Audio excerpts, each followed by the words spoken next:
BF Goodrich KO2. Are they worth it?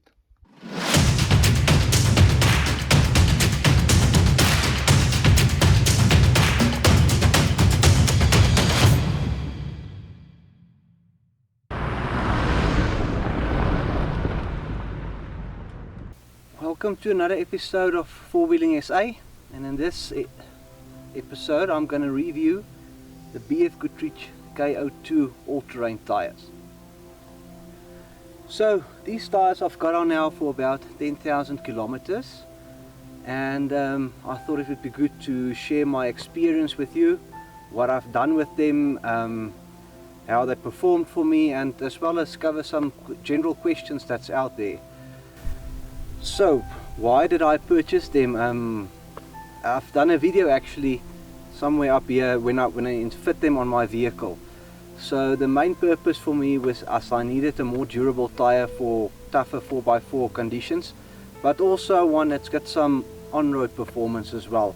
So that's why I settled for the BF Goodrich KO2 and not necessarily the KM3, which is more a mud terrain tire, and I would say that would be something that you will use if you use it on a daily basis or just do 4x4 driving with it. So I use it for 4x4 driving, but I do long trips as well. I tow an off-road caravan, so I need to be able to drive to Cape Town with this car as well from Johannesburg. So I needed really a all-terrain tire. So some questions out there, and what's my experience with it. So firstly, the terrain, where do I use it? I use it on tar road, I use it in sand, I've used it on rocks, and I've used it in mud as well. And on all these terrains for me the tire performed very well. So the concerns that I've heard about the Tyrers, and this is my opinion on it, is does it have good grip in the wet? I don't have any problems with it on wet tar roads. If you just look at the design of the tire, the thread blocks are wider apart than your normal on-road tires. Even some of the more road-based all-terrain tires, also you'll see the thread blocks are closer, so there's less contact on the tar, less contact surface, so it will have less grip. For me it performs well on tar. Does it drive hard?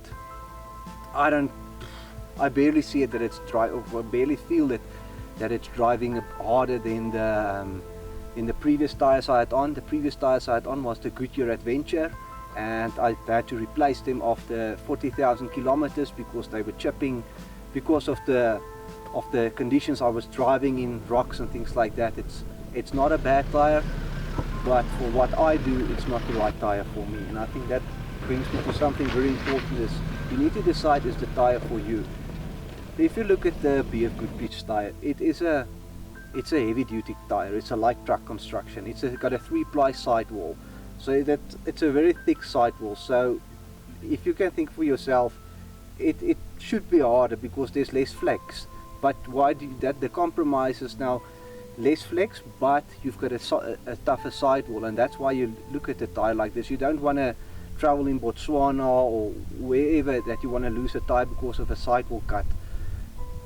Then the other thing is, what tire pressures do I use? So I mainly use, or for sand I use 0.8 bar. For 4x4 trails I would go down to 1.5 bar. Obviously deflate if the situations require for it to do so.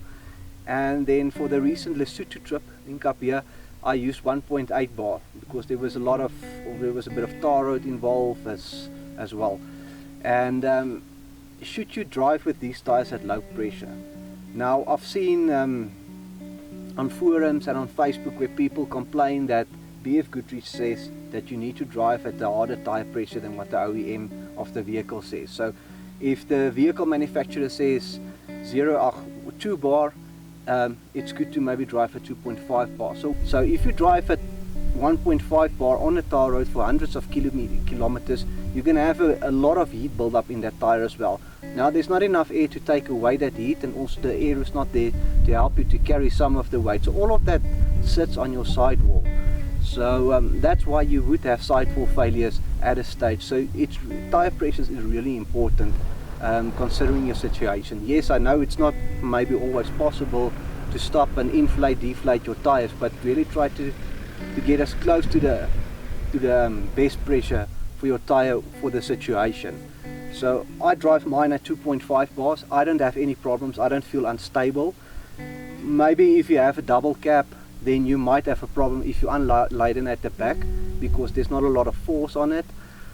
With the Fortuner, no problems. I drive at 2.5 bars and I don't have problems with it jumping, bouncing around on the road. What I've actually seen, and I've actually went a size up, is that it sort of handles speed bumps better. Now why would that be? That's because it's a bigger tire, so the speed bump looks smaller for the tire. In terms of wear on the tires after 10,000 kilometers, I cannot really complain. After 10,000 kilometers on the previous set I had on, the previous tire brand, I had chips on the outer edge of the wheel. With these, there's no chipping. The sidewalls are still in good condition. There's a little scratches, but it's really just surface scratches. If you look at the conditions that I've put them through, I'm more than happy with the tire and the way they perform for me. Will I fit them again? Most likely yes, but it's not a tire that's for everyone, according to me. If you don't gonna do very hardcore 4x4 trails or gravel roads or touring or things like that, you can get away with a normal tire. This is a tire it's got a specific purpose. So for the next part of the video that you will see, so this part I've recorded before the second part that's coming up now, but I first wanted to give you my opinion of the tire, what I think of them. So let's go to the next section. So this is now the second part of this video. I'm currently on my way to have the wheel alignment done of the Fortuner, and during this process I will answer some questions that I found on the web and some forums regarding the BF Goodrich KO2 all-terrain tires. Also, some of the questions I've given my opinion previously on them, but I would also like to give you the opinion of the supplier itself. So I've sent some of the questions to them and I will give some of the answers to those questions. Okay, so I'm just going to go through some of the questions I had and the answers that I've received. So the first question was that BF Goodrich tires don't behave well on wet roads, and that they tend to be a bit more slippery than other tires. So the answer that I got is that that we need to understand that we're comparing a lightweight truck tire versus a normal road tire, and that's not really the right way to do it. You cannot compare the performance between the two tires. So that if you look at the all-terrain tires, it means that it's not necessarily the best in a certain aspect, but that it needs to do a couple of things very well. So if you consider it works on different terrains, so it needs to be good in sand, it has to be good in mud, it has to be good on road, whereas on-road tire just needs to be good on the tar. It's not meant for sand. So that's one of the reasons. Yes, it will maybe a bit more slippery on wet roads, but it's also that you need to understand that the contact area might be less than with a road tire. They call it the land-sea ratio, where the gaps between the blocks is more versus a normal tire and things like that. The other question I had is, will the wet road performance get worse over the lifetime of the tire? And the answer is yes, all-terrain tire will perform optimum when new, and it's also recommended to replace these tires when there's 2 millimeters thread left. I think legally you can go down a bit more, but they recommend to replace when there's 2 millimeters left. Okay, the next question was, there are many cheaper tires out there also claiming 3-ply sidewalls. What's the difference? So 3-ply sidewalls is not always the same. BF Goodrich uses their tires in the Dakar. They test it in the Dakar, and they put a lot of research into it and a lot of IP. That's why the reason is that not all 3-ply sidewall tires are equally or are the same. So it's also a case you get what you pay for. A cheaper tire might look cheaper when you buy it, but it doesn't have all the research behind the tire that there's for example in a BF Goodrich or any similar brand. So obviously there's R&D cost that has to be covered when you do your research, and that's why the tire might be more expensive than maybe an alternative cheaper tire. So the next question is, what's the influence of the load rating? So obviously if you need a higher load rating, you need a stiffer tire. It needs to be stronger because you want it to carry more weight. And that's also one thing that you need to keep in mind when you're buying all-terrain tires, is that the load rating on some of these tires do differ, and that's why some of them will ride harder or firmer than the other one. It's not because it's a bad tire, it's just that's what the tire was designed to do. Then one of the questions that came out is that what I've picked up and what I've sent to them is that is it true that you need to run these tires at a higher pressure than what the OEM said? So for example, my case, Toyota would say run it at 2 bar, and I'm currently running it at 2.5 bar, and it is true.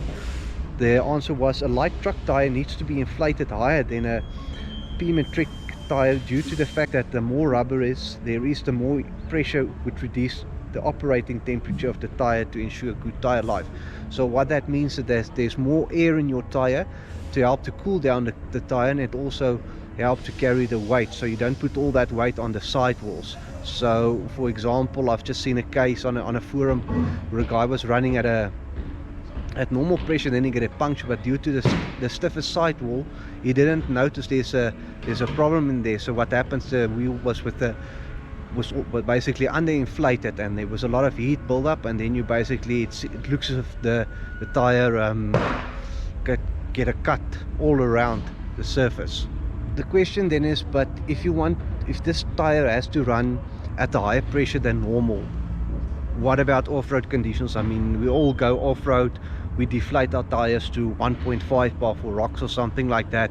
Then in sand we even go below 1 bar.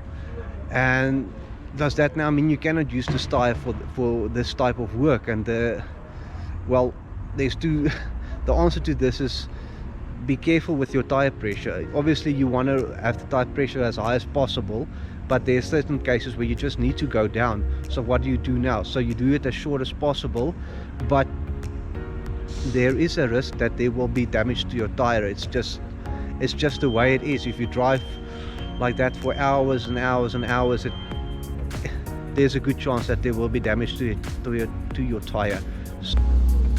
So the question is, how often should tires be balanced? And tires in general should be balanced between 8 and 10,000 kilometers. But if you had a rough trip and things like that, I would recommend it's a good idea. I'm going to show some footage of the machine they use to balance the wheels, and it's actually very interesting because you balance the wheels, and then that machine can tell you where you need to put that wheel based on the wear of that specific tire. So it will tell you, okay, it was in the left front now, but it should now go to the rear left back or something like that. And that is my review of the BF Goodrich KO2 tires. Thank you for watching. If you found this useful, please give the video a thumbs up and subscribe to the channel.